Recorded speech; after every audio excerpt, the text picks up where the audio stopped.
Alright, and welcome back to Ghosts with your hosts. I'm Troy, joined with my co host, Chris. Say hello, Chris. Hello, I'm Chris. I'm here with Troy, the host, and we're gonna be talking about some Ghost. Yes. And tonight's topic is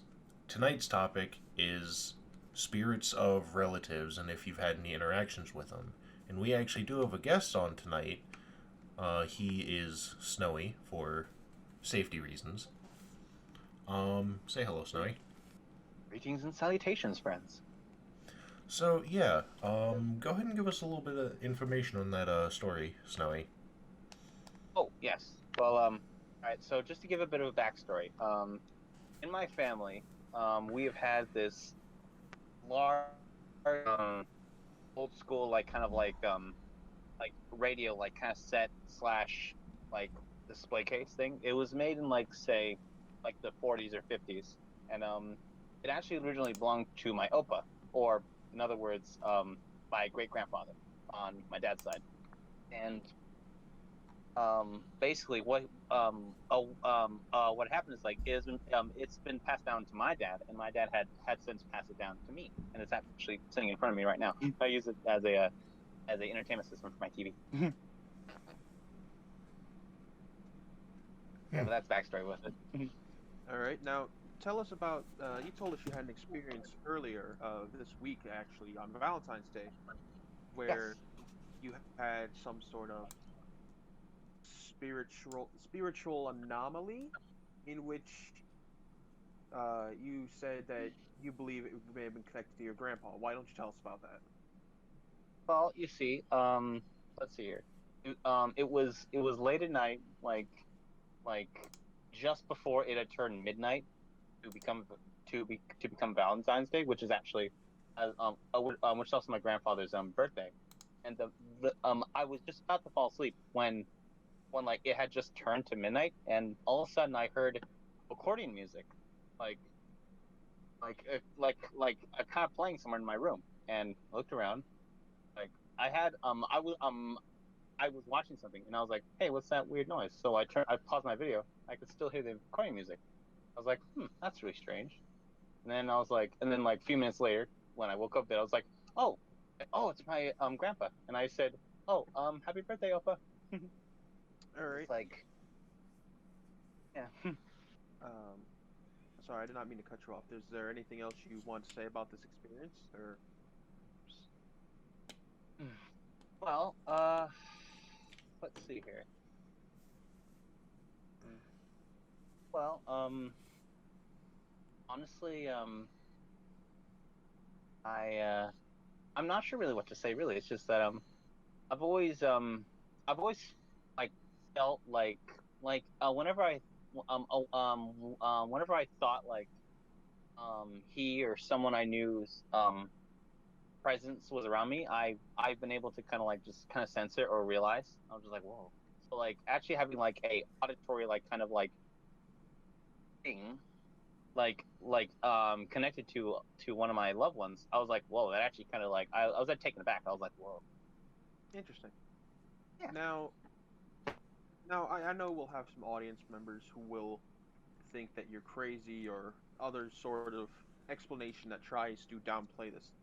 You can confirm for us that you are of sound mind and mental state to where this wouldn't be an audio hallucination or something of that sort. No, sir. Yep, I am indeed of sound and solid mind. All right. Now, the music, the accordion music. You believe this was your grandpa. And now, if if you believe so, did you recognize the song, or was it just accordion? Just that there was no song you can make out, or was there a song being played? It was some kind of it was some kind of song, though I didn't recognize it personally. I think it was some kind of.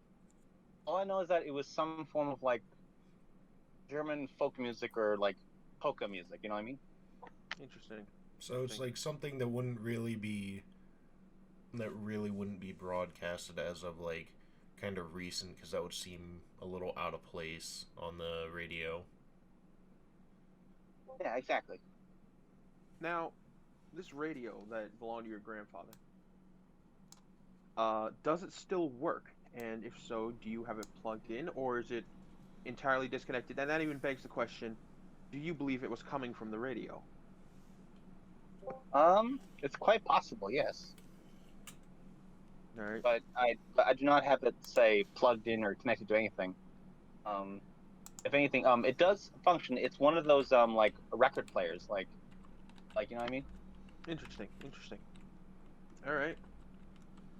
Now, why do you think you said you felt like you had a close connection with him? Why do you think you have that connection with him? What makes you believe that you're closer to him than I? And I know you have family members, like I know you have brothers. What makes you think you're closer to him than say your brothers are? Well, I've been told that I act very much like my grandfather, my great grandfather. Like he was a very kind, like very gentle soul, though he was very blunt when it came to telling you like how like say like how you're acting. He would tell it to your face, tell it to you straight, but he wouldn't be rude about it. And I kind of am a bit like that myself. Not really. It's usually when like people will have an experience that they think is, I guess, paranormal in a sense, and it is their like something that they remember one of their family members doing. It's not really scary as it's more so kind of comforting. It's like, oh well, they're still hanging around, they're still thinking about us. It's I don't know. It's we don't talk about it much in person as much as we do recording. But I remember you saying something about you having something kind of experience with this, Chris. Yes. To some degree, not me personally, but I've had a number of family members experience uh, it- uh, what would you call it? Encounters, I guess. Had a number of encounters with these sort of things, in which my grandmother, being the one who would have the most, she had a number of encounters in which this is a couple years back. I have no idea when. Maybe even before I was born. The story goes that one day she's laying in bed. It's late at night, and standing bedside is her brother, and she's like, "What are you doing here?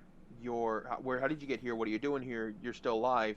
And she was taken back, and she saw her brother for what I can only imagine seconds before he disappeared, and then later on received a phone call about how he had died. Hmm. Um, Another story, I believe. This one might have involved my mother, but I know it was my grandmother for sure. My mother's probably asleep, so I can't ask her. They were in the basement of my grandmother's house, and in the basement they had this, and this is important. They had this big, heavy plant hanging from the ceiling. Right? It was big and it was heavy, and it was either my mother or my grandmother. They were talking about something, a family member, and they said, "If you're here, let us know." And that big, heavy planter pot that was hanging from the ceiling was taken off the ceiling, was actually moved. And from my understanding, this, like I said, it was big and it was heavy to where it's not going to fall out by itself. It was forced off the hook by some unknown sort of thing. So they believe it was one of the family members that did that. Um, and last but not least, I had my little brother. I don't know if he's ever told this story, but I know he told me. He was at my grandmother's house at one point, and he looked up. He was in the bathroom, and he was looked up in the mirror after washing his hand, and he saw someone behind him in the mirror that wasn't there. Later on, my grandma was showing him pictures of family members, and he recognized one of the images as being my grandmother's brother. So he believes he saw one of my grandmother's brothers in that mirror. And I don't know how true that is because I know he can be kind of a, what's the word, a storyteller in which he embellishes a lot of details. But I don't know about that one. That one's I'm less likely to believe it, but I don't doubt it nonetheless. Because like I said, my grandmother's house has had some.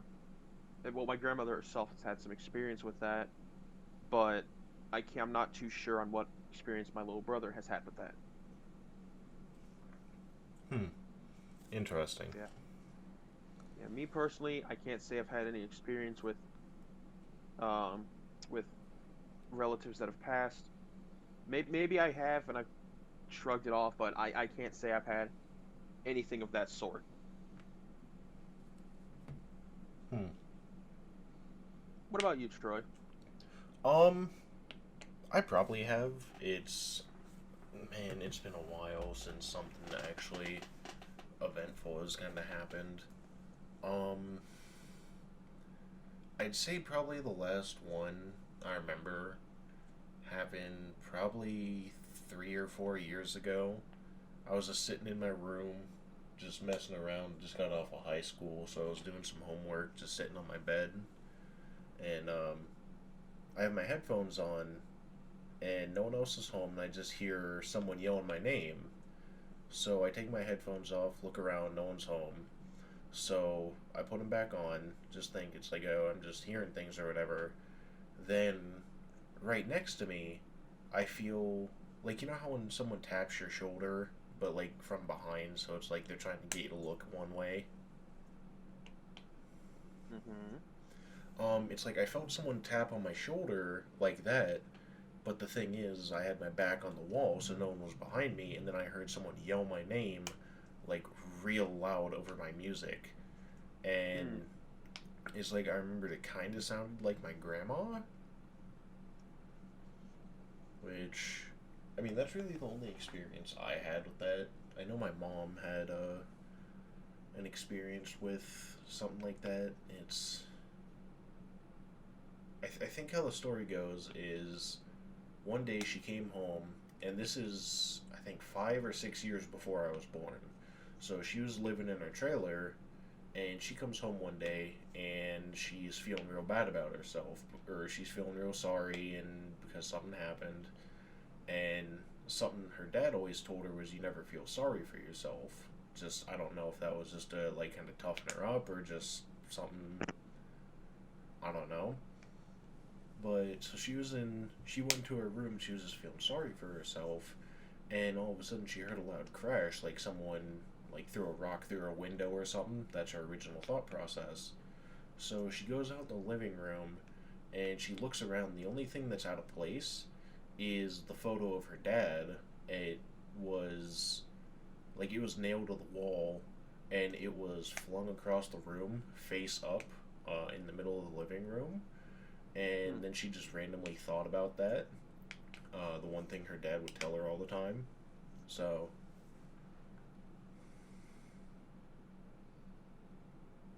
Interesting.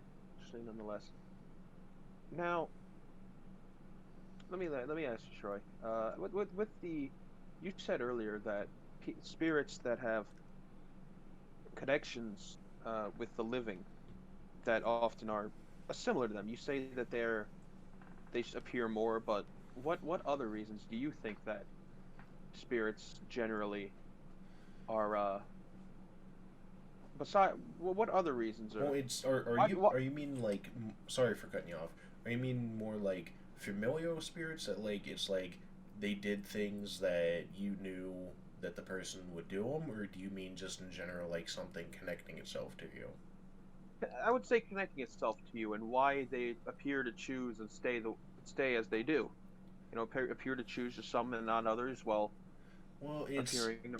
that's the thing is there's a lot of different variables about it. Like say a family, like how we're discussing the family members, having interactions with them.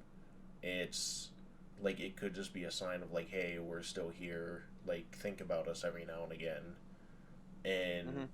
sometimes if it's a more malicious thing, like maybe that night we did the journalism over in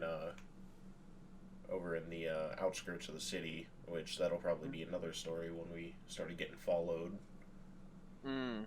Oh yeah, Um, so it could that be was a for a harrowing very night. like large array of reasons. I know one of them, which isn't really a thing I should be doing, but like the whole paranormal investigation, stuff like that, is they can attach themselves to you if you just try interact with them in the plain sense. Which, Yeah. I mean, that would explain a couple things that happened to me, but they could also be explained naturally as well.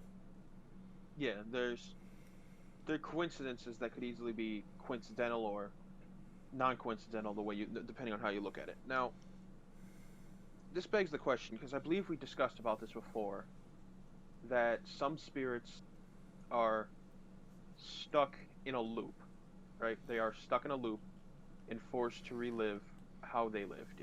If you recall, I think we talked about this. Maybe in a previous. I think we did talk about this in the very first video we did. Yeah. I'd like to hear Snowy's kind of opinion on this because he might have a like kind of different view on it. Yeah. Yeah. What is your opinion on this, Snowy?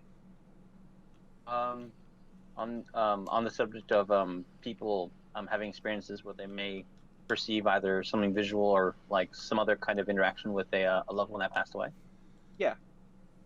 Well, I think well, I mean, I see it as a way of like I could see it one of two ways. Either they have they feel that like they have unfinished business or like they wish to kind of a watch over like more closely, or perhaps they wish to deliver a message to the living in whatever form that they are actually capable of doing it through. You know what I mean? Mhm. Whatever medium. Now, that goes back to what I was saying before about how I feel some spirits live in a loop. What, considering family members and other spirits, what decides that that family member's spirit lives in a loop or is able to act freely upon how it interacts with the family? How do you this is for both of you. How do you think that gets decided in which one lives in the loop, the other is able to act upon on its own will? Will, I say will because it's Yeah, use that we're not term sure what it is. loosely. Yeah, I use that term loosely because we're not quite sure even what they are, other than just supernatural entities. But what do you guys think sets them up? Would be a determining factor in what forces them into that loop versus acting of their own accord. Mm. I personally think that perhaps they have something that that has been left unsaid, or like they hadn't had the chance to say before they passed on, or they have a message they want to deliver to either help guide a closely connected loved one towards a certain action, perhaps, or to help them guide them away from a darker like kind of path in life. That's my opinion. Mm-hmm. Yeah, we'd have to do a lot more research to get like a more concrete answer, but since we're just going off of like kind of personal thoughts and opinions at the moment, which yeah, um it's like it could be the thing like Snowy was saying, like kind of to elaborate more on that is like they have something they want to get off their mind or they want to do something before they leave. Like there's all kinds of stories you can look up. Any you can probably look it up and just find a couple hundred stories over it, but it's like people waking up in the middle of the night and seeing like one of their loved ones or something sitting on their bed or talking to them or something for a minute, and then they go back to sleep only to realize their loved one like died before like that night or something. So it's like they're just kind of like trying to visit, maybe get something off their conscience, like kind of how when we stew on something that we're like guilty or something we have an issue with, it's kind of like prevents us from doing anything for the rest of the day. Mm-hmm. Some of them, I can't explain why. Some are why. Like I said, I can't explain why because there's more research to be put into it, especially a topic which is so difficult to research because there's not enough concrete evidence. But Yeah, there's just for too many variables to like accurately record it over and over again because you can't run like if you catch one instance on camera, you can't just is like, hey, can you do that again? Just keep running it and running it and running it till you get concrete proof. unless you have a really cooperative ghost, but most of them don't do that. 9 out of 10 Now, times they'll just get angry. Yeah. Now, some of them. That brings it back to some of them are able to respond. I don't know if all are, or if it's just we only have enough examples of where they respond. Now, the question is, what allows them to be able to respond like that? What gives them that? Because let's assume that they are but a conscious. That when you die, your conscious is left floating around, or let's say it goes somewhere else, unless you're stuck floating around. Let's say that a ghost is but a conscience that is bound to these earthly realm through some reason or another. What sets apart the conscious that travels in the loop versus one that will respond to you, get aggressive with you, or something of that sort? You know, I think that's what? more of like a different kind of distinction between like ghost, spirit, entity, like those different kind of Yeah, yeah. classifications. Because like there is equipment that will be universal, like spirit boxes that allow them to like freely kind of mess with like radio waves and electromagnetic waves and all that to like rudimentarily speak to you through broken fragments. But it really depends on the classification. Like stuff that'll physically like try and interact with you is usually more. I don't want to say powerful, but they have like more control, and usually they're not like good when they have that amount of control to where they can touch you. Yeah, so it begs the question of what sets those apart. But like I said, that is something we may never get an answer on, because most ghosts aren't keen on answering questions about Them dying and coming back just because they're usually in an upset state, having to. I mean, I'd be dead. I mean, in all fairness, I'd be upset too if I was promised an afterlife and I'm still stuck here. You know what I mean? Yeah, yeah. But there's too many distinctions to say why they exist the way they do. But with Ghost of Family, am I still coming in okay? Yeah. Okay. With the Ghost of Family members, it makes a little more sense because they have a binding. Yeah, they are bound to, but they're bound by blood. But and when they choose to show themselves or not, that's like I said, like you said, it's up to them. Um, but for it honestly makes more sense in at least to why we see more family member apparitions compared to anything else. But mostly, and most of the times, it's a good thing to see a family member, and it's it's just that binding of blood which makes them stop by, I guess. But other than that, I couldn't say. Couldn't Yeah. say what else. Yeah, this has been Ghost with your hosts. This is Troy. This is Chris, and Troy, would you like to thank our guest Snowy here for appearing on the show? Yeah, thanks, Snowy. Thanks for taking some time out of your day to come on and talk to us. No, of course. It was a real honor, really. And we hope he didn't spook you with our scary stories of oogly booglies and all sorts of ghosties. Honestly, I think the thing that's more scary, Chris, is that we still don't have a sponsor. That's right, everyone. Our sponsor today is nobody. Please sponsor us because we love money just as much as you do. All right, this is the Ghost with your host crew signing off for the night. Stay safe, everyone.